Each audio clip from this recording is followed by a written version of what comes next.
शहंशाह फरहाद का दरबार अपनी शान और शौकत के लिए मशहूर था। एक दिन वो सुबह के वक्त तख्त नशीन होकर रियाया के मसाइल सुन रहे थे कि दरबार का दरवाजा जोर से खुला तो अंदर एक दबला पतला ताजिर आया, जिसके कुंधे पर सुनहरा बाज बैठा था। तमाम दरबारी हैरत से उस बाज को देख रहे थे, क्योंकि उसके पर सूरज की रोशनी में सोने की तरह चमक रहे थे। ताजिर ने झुककर कहा, आलीजा, मैं लाशूर नामी ताजिर हूँ। मेरा जादुई हार चोरी हो गया है और मेरा बाज जानता है कि वो हार आपके महल में है। दरबार में सरगोशियां शुरू हो गईं। शहंशाह ने भनवें चढ़ाकर कहा, मेरे महल में चोरी? ये कैसे हो सकता है? ताजिर ने बेबसी से कहा, हमारा बाज झूठ नहीं बोलता, इसकी नजर हर अंधेरे से पार देख सकती है। वो मुझे यहां तक लाया है। बादशाह ने हुक्म दिया, पूरे महल की तलाशी लो। घंटों तलाशी ली गई, लेकिन हार नहीं मिला। तमाम वजीरों और मुहाफिजों ने हाथ खड़े कर दिए। बादशाह ने गुस्से से कहा, अगर ये बाज गलत हुआ तो मैं तुम्हें सजा दूंगा। ताजिर ने आजिजी से कहा, जहां पनाह, उसे एक मौके और दीजिए, ये खुद हार का सराग देगा। बादशाह ने इजाजत दे दी। बाज सैधा उड़कर बादशाह के निजी कमरे में जा बैठा। बादशाह तेजी से वहां पहुंचे तो देखा, सितून पर हार का आधा हिस्सा और 2 रोशन मोती रखे हैं। दरबार में सब हैरान रह गए। बादशाह सोच में पड़ गए कि मेरे कमरे में ये कैसे आया। ताजिर ने रोते हुए कहा, आलीजा, मुझे मेरा पूरा हार चाहिए। बादशाह ने कई लम्हे सोचा, फिर बोले, मैं खुद उस हार का बाकी हिस्सा ढूंढ कर लाऊंगा, मैं वादा करता हूं। दूसरा बाब। सफर का आगाज अगले दिन बादशाह, फरहाद, ताजिर और वो सुनहरा बाज सफर पर निकले। बादशाह के पास सिर्फ चंद मुहाफिज थे ताकि सफर खफिया रहे। घने दरख्तों के जंगलों, पहाड़ियों और दरियाओं को पार करते हुए वो एक मशहूर जौहरी के पास पहुंचे, मगर उसने वो मोती कभी नहीं देखे थे। दूसरे जौहरी के पास गए, वो भी ना जानता था।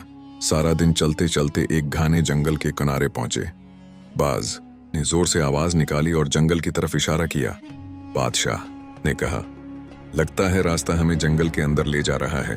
ताजिर ने खामोश होकर सिर हिलाया। जंगल के अंदर हुआ ठंडी और दरख्त इतने ऊंचे थे कि सूरज भी मुश्किल से अंदर आता था। अचानक एक बूढ़ा भूरा उल्लू दरख्त से नीचे आया और इंसानी आवाज में बोला, बादशाह सलामत, आप खतरे की तरफ बढ़ रहे हैं। आपका दुश्मन आपके साथ ही है और आपको इल्म भी नहीं। बादशाह हैरत से बोले, तू कौन है? ये क्या कह रहा है? उल्लू ने तेजी से कहा, खंडर के पास पहुंचोगे तो जान जाओगे, मगर एहतियात करना, बहुत एहतियात। ये कहकर उल्लू उड़ गया। बादशाह फरहाद सोच में पड़ गए। उन्होंने ताजिर की तरफ देखा, मगर वो नजरें चरा रहा था। चौथा बाब।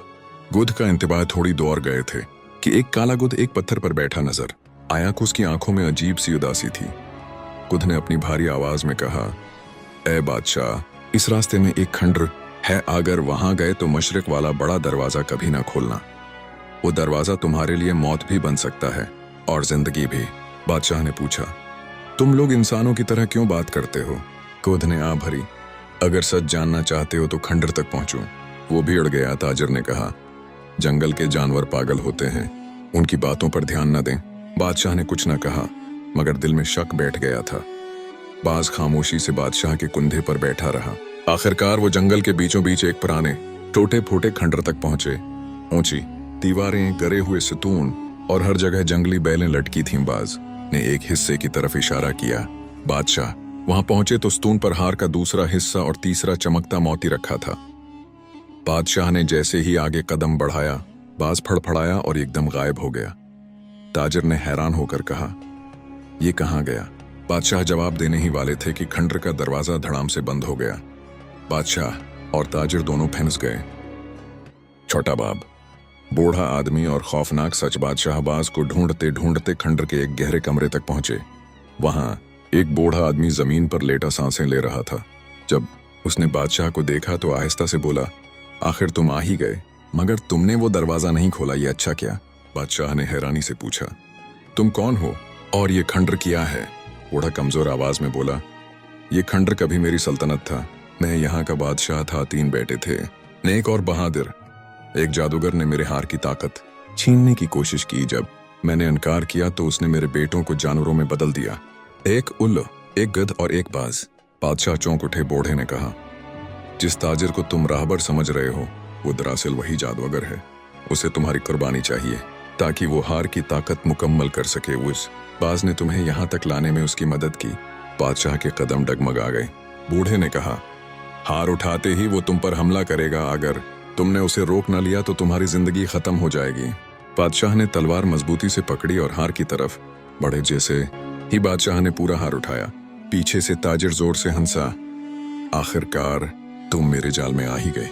वो ताजिर की शक्ल में नहीं था, बल्कि पूरी तरह जादूगर बन चुका था। वो उसकी आंखें सरख, हाथों में आग के शाले और चेहरा खौफनाक जादूगर चलाया। मैं आज उस हार को मुकम्मल ताकत दूंगा, तुम्हारी जान से। उसने आग का गोला बादशाह की तरफ फेंका। बादशाह फरहाद ने बड़ी फिरती से बचते हुए वार किया। जादूगर ने दूसरा हमला क्या, मगर बादशाह ने तलवार घुमाकर उसे जमीन पर गिरा दिया। जादूगर आखिरी बार चीखा, ये हार मेरा है। बादशाह ने पूरी कुव्वत से एक और वार किया और जादूगर हमेशा के लिए खत्म हो गया। खंडर हलने लगा, जैसे बोसीदा सल्तनत सांस ले रही हो। दरवाजे खुल गए और रोशन हुआ चलने लगी। बूढ़े बादशाह ने खुशी से कहा, तुमने जादूगर को खत्म करके न सिर्फ मुझे बल्कि मेरे 3 बेटों को भी आजाद कर दिया। अचांक को उल्लो कद और वो सुनहरा बाज तेज रोशनी में तब्दील होकर 3 खूबसूरत नौजवान शहजादों की शक्ल में आ गए। वो बादशाह फरहाद के कदमों में गिर गए। आपने हमें नई जिंदगी दी जहां पनाह। बूढ़े बादशाह ने हार को छोकर कहा, अब ये हार अपनी असल जगह पर वापस जाएगा और उसकी ताकत का गलत इस्तेमाल कभी नहीं होगा। बादशाह फरहाद अपनी सल्तनत लौटे। पूरा शहर उन्हें खुश आमदीद कहने के लिए तैयार था। उन्होंने पूरी कहानी दरबारियों को सुनाई। हर कोई हैरान था कि एक सादा सा ताजिर असल में एक खतरनाक जादूगर था। बादशाह ने अपने निजी कमरे से मिला आधा हार और जंगल से मिला पूरा हार, दोनों को मिलाकर एक राजदार मकाम में महफूज कर दिया। यूं ये पुरअसरार सफर खत्म हुआ, मगर बादशाह फरहाद के दिल में एक बात हमेशा जिंदा रही, हर चीज वो नहीं होती जो दिखाई देती है।